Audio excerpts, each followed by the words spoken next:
आपण बघत आहात AKP न्यूज मराठी। आपला आवाज आपली ताकद। सबस्क्राइब करा, शेअर करा, लाईक करा। AKP news Marathi.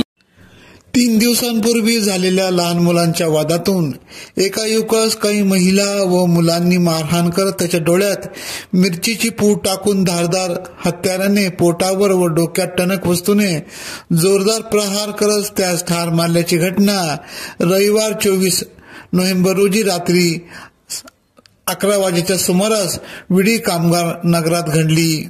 विशाल उर्फ काळू राजाराम भोये व 29 असे मृत्युमुखी पडलेल्या युवकाचे नाव असल्याचे आडगाव पोलिसांनी सांगितले। आडगाव शिवारातील अमृतधाम विडी कामगार नगर मध्ये विशांत उर्फ काळू हा राहत होता। तो रात्री परिसरात मित्रांसमवेत गप्पा मारत असताना त्या ठिकाणी काही महिला, पुरुष व मुले आली। त्यांनी 3 ते 4 दिवसांपूर्वी झालेल्या लहान मुलांच्या वादातून कुरापत काढून भोये या शिवीगाळ करत मारहाण करण्यास सुरुवात केली।